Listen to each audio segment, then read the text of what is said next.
Hello and welcome back to our positional rankings for the fantasy football season at Between the 20s. We are bringing you the final installment of this series, and we're going to discuss tight ends today. But before we do, I got to ask, Amir, how you doing? We're rushing this episode a little bit because Amir has food coming. What do you got? Anything good? I'm feeling good. I'm hungry, but I'm feeling good.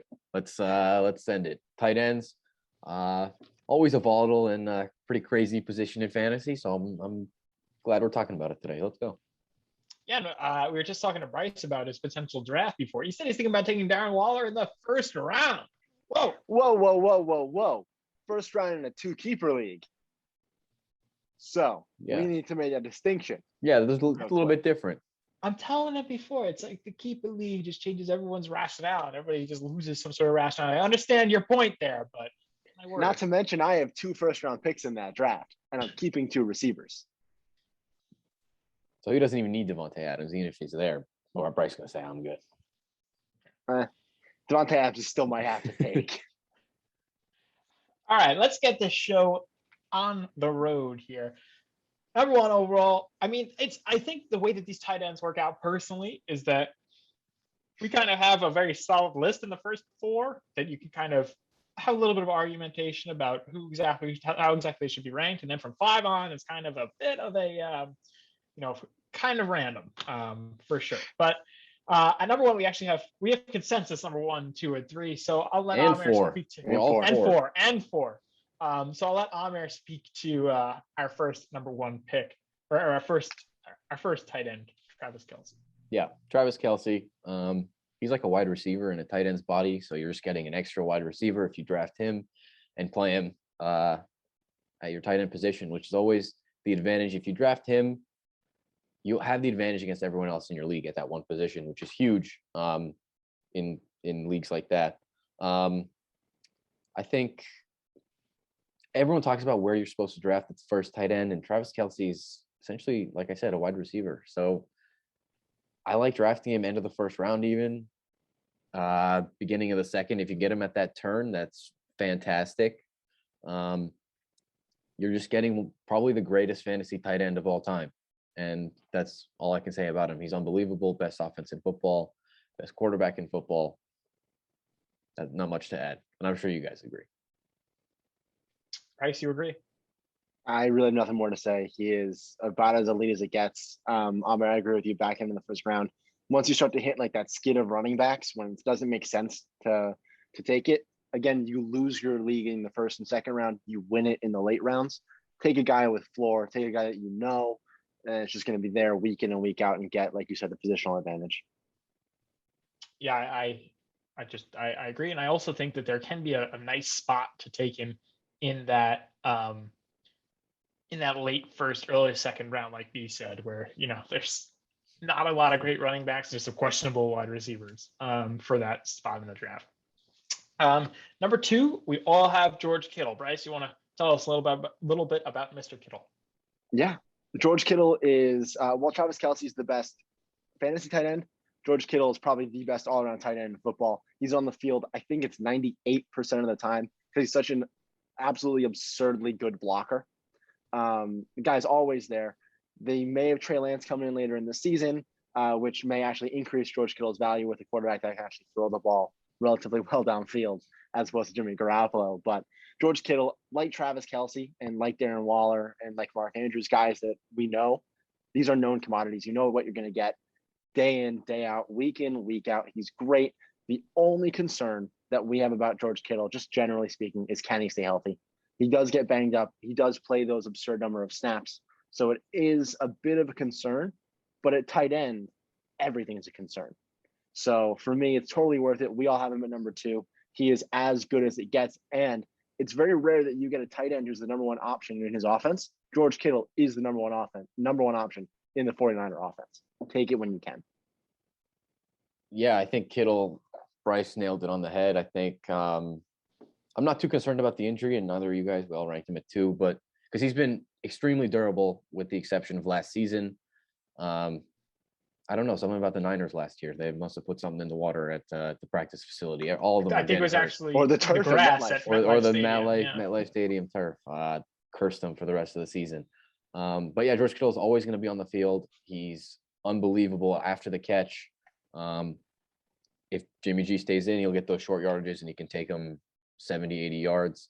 And if Trey Lance comes in, there's a lot of training camp buzz about how good Trey Lance really is. People are actually comparing him to Patrick Mahomes at this point, which I don't know. I'm not at training camp, so who knows? He might be. So yeah, locked and loaded. Yeah, and then I think, I mean, not a lot to debate here, but then third overall we have Darren Waller on there. Any thoughts on? Yeah, Darren Mr. Waller is he's really consistent. If you look at the past several years, he's been great in terms of yards, receptions, and catches. And that's very rare when you're talking about tight ends. He doesn't score as much as you'd like, but that's okay. He can have an up year and kind of explode. But yeah, I think the Raiders are actually going to be a little bit better this year than they were last year, although they kind of lost some pieces on the offensive line. But I think Darren Waller's probably one of the safest guys at the tight end position, which is why he's right here. He kind of took a step up last year. People were drafting him a little bit lower this time in 2020, but after last year's performance, it was fantastic. So he's elevated above Mark Andrews after his performance last year, and I think that's well deserved. Yeah, John Gruden has sort of unlocked Darren Waller, if you will. Yeah, his speed is ridiculous. He runs like a wide receiver. It's faster than anybody else on this list. With Darren Waller, just a question of if you buy in, is he going to do it again? Clearly, we all do a rank him consensus third. I think it's a safe bet that he will repeat at least something similar. We do talk about, like we said with George Kittle, he's the guy in I guess now Las Vegas. I don't believe in Henry Ruggs all that much. Maybe he takes a step up, maybe he doesn't. Derek Carr likes to work the middle of the field. That's where Darren Waller is going to be. Yeah. And then I think number 4, Mark Andrews, I think has dropped a little bit from kind of where we were picturing him last year after Lamar Jackson's, such a great MVP season, but then last year kind of tailing off a little bit. But I still say I think probably the last of these elite tight ends, or at least this, upper, if you want to break these into a few different tiers amongst these guys, whatever, but definitely the last of this type. Bryce, you agree? Yeah. So prepare yourselves. I am going to talk up a Raven, which I don't think has ever happened before. I really like Mark Andrews. He's consistent as can be. He's Lamar Jackson's probably top guy. Depends what you think about him. I don't buy into Lamar Jackson's arm strength, which actually is an asset for a guy like Mark Andrews, who works over the middle, a little bit cleaner routes. Someone like Marquise Brown is more of a deep threat. They did bring in guys like Sammy Watkins. That doesn't matter for Mark Andrews. He is the guy. Hayden Hurst is gone. I think he was gone last year. I do believe that he is a safe and a lock tight end, right? Set it and forget it type guy. Mike, I think he's the top end of tier 2. I'd put the break after Darren Waller. He just doesn't have the same upside that guys like Darren Waller do. He just doesn't get enough volume, really, is kind of my concern. But if you want to talk about a guy who's just rock steady, that's a guy that's Mark Andrews. I can be really comfortable taking him, mid-rounds, 5th round, and feel okay about it and play him every week. So then is tight end tier 2 just Mark Andrews? I'd put our next guy in there, TJ Hawkinson. I'd put him in with him. I think he's going to take a step up. I agree with that. There's okay. All right. Let's cool the Jets here. Yeah, folks. no, Let's I'm right. cool I'm the Jets. right there. I think Every time I read TJ Hawkinson's bio when I need tight end, I'm like, oh, this guy seems like he'd be really good, and he's not. But you're just talk. Looks like Mike's not paying attention to the tight end landscape here. But let's pump the brakes. Let's stay on Mark Andrews for a bit. I think the reason he's not in that level with those top 3 guys is just because the passing offense in Baltimore is not elite.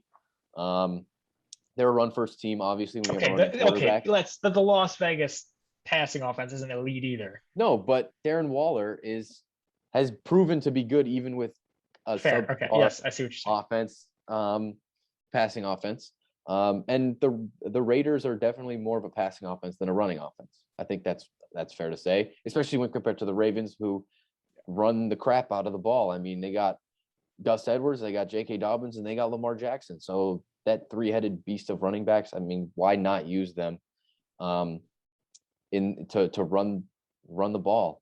and control the clock. And so that's kind of what the Ravens have done these past few years. I don't see why they would change that moving forward. So that's why he's, for me and apparently for Bryce, is a tier below those top three guys. A tier below, and is he? I'll ask the same question I asked to Price. Is he alone in tier 2? No, I'm telling you. Oh my! This is TJ now Hawk, getting him. he's in, man. All right, 5th overall. First of all, Bryce has Dallas Goedert ranked ahead of TJ Hawkinson. I do want to say we made these rankings about a week and a half ago now. I have since changed this where I have Swapped Hawk back 5. Well, not and officially, Goddard just 6. for the record, not officially. I'm not reading. Not I'm reading our officially, but official sheet here. That does not change our top 10 ranking. But okay, Bryce is now flip-flopped Dallas Goedert, TJ Hawkinson. But this shows me that you're not that hot on TJ Hawkinson, or what has changed over the last week and a half that has made you have a tier 2 that includes Mark Andrews and TJ Hawkinson, who's TJ Hawkinson, in case our viewers haven't keyed in on yet, is our 5th overall. I look some more at kind of what he did last year, specifically the end of last year. Oh, no. We're not going to another year-end argument, right? Because that one gets me every time. The year-end argument got me Dante Pettis and 2 years ago. Oh, God. And Jimmy Garoppolo at quarterback. But anyway. I think he's going to be there. Goff's going to need somebody, right? The team is not good. DeAndre Swift is probably their best offensive player. And even then, I'm not excited about DeAndre Swift. The receiving course is awful. Yeah, Mike. I think it's Marvin Jones. Jones. Hate on Hawkinson. Marvin Jones is there. No, he's not. Oh, yes, he is. No, he's not. Is he not there? Marvin Jones is on the Jags now. Oh, that's right. Mike, I bet you can't name a single pass catcher for the Lions besides TJ Hawkinson. DeAndre Swift catches passes. Okay, besides not a running back. That's the argument for TJ Hawkinson this year. There's nobody else. And you think Dan Campbell's coming in and he's going to target some tight ends? Is that your thought process? Why not? Did you see that man's coffee order? Oh. Yeah, good for him. He's juiced up. He's ready to go. He's ready to send it. How about that he brought a live lion to training camp? Unreal. Okay, so I guess the take on TJ Hawkinson is there are limited other offensive options in an offense that is limited, period. Yeah. It's still an NFL offense.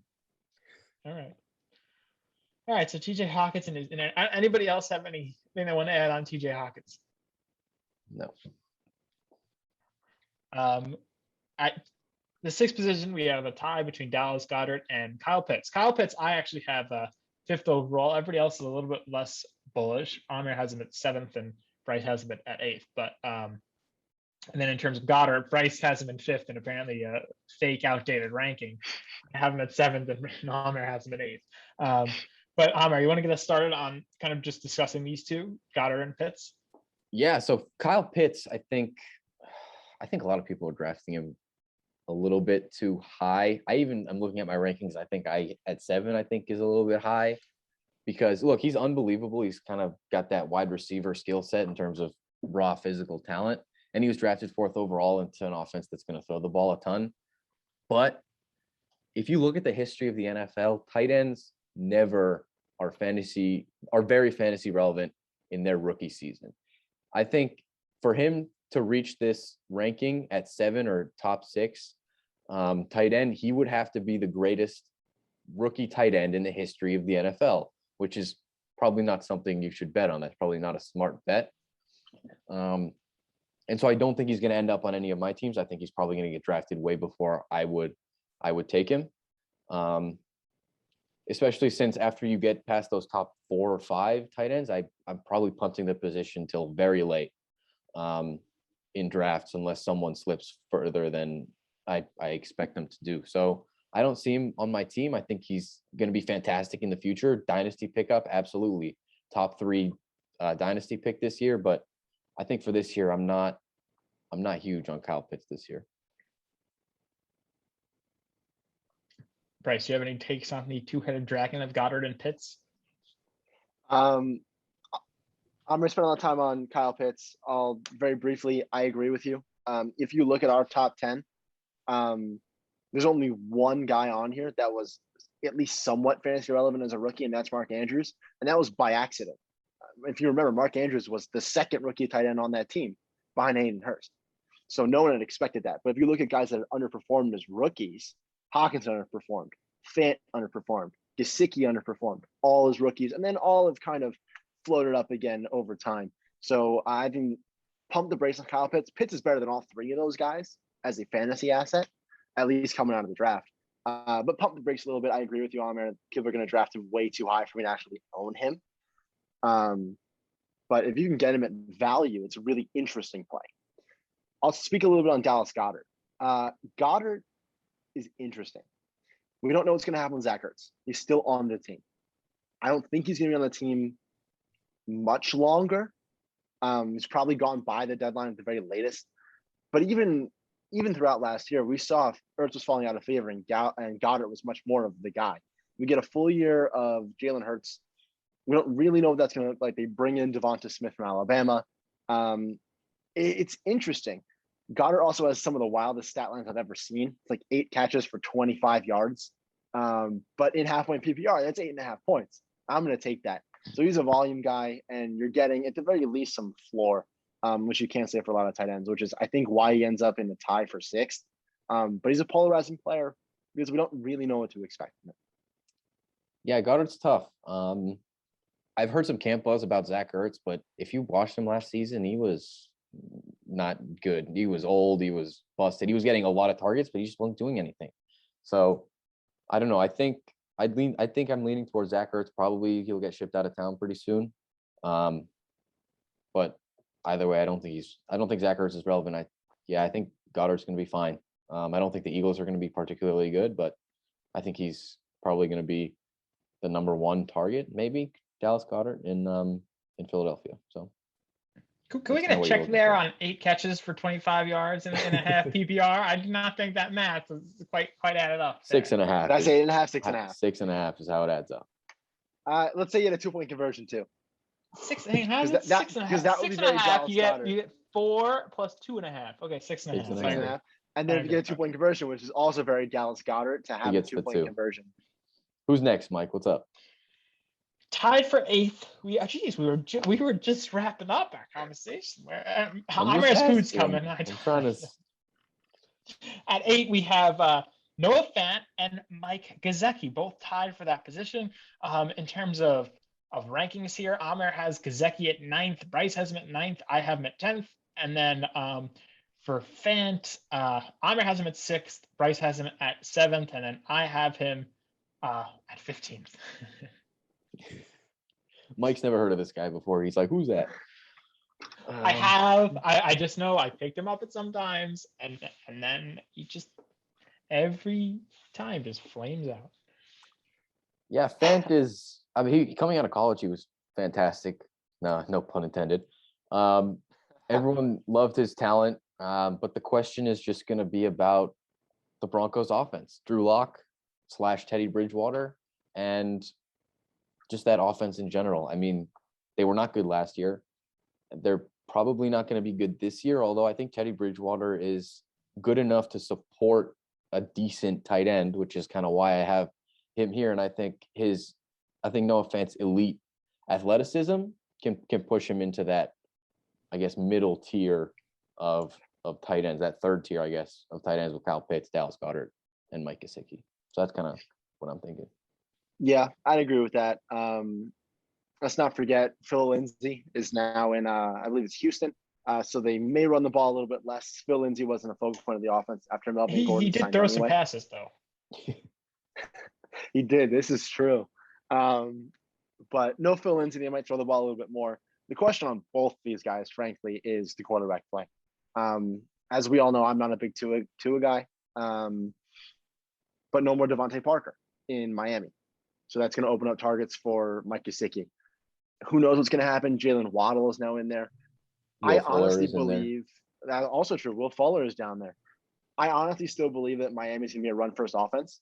You're talking about Myles Gaskin and Salvin Ahmed, who both played exceptionally well last year. Again, relative to expectation, particularly a guy like Gaskin, who was high-end running back too on most boards. So it's going to be an opportunity question. But when you get to this part of the draft, it's just where you want to take him. Guys might jump at Noah Fant, and I might not. Because if you're talking about Noah Fant or somebody else, I might wait on a guy like Blake Jarwin or Robert Tunyon to see Agreed. kind of what's going on. It just might not be worth it. But if you can get Noah Fant in like double-digit rounds, take a shot. Yeah, I agree with everything. I think Gesicki comes down to how good you think Tua is and how good he's going to play this year. And I think that is the case for all the Dolphins pass catchers, as you mentioned. So it comes down to Tua. My logic on Noah Fant is just I mean, he's down there with everybody else. I don't see how he stands out compared to Hunter Henry, Joannu Smith, Tyler Higbee, Evan Ingram. I don't like it. His quarterback play is going to be weak. The offense isn't good. I just don't see it. That's my take. But I mean, you guys both brought up valid points, I guess. So take it as you will. That's what happens at tight ends, man. After the top 4 or 5, it is.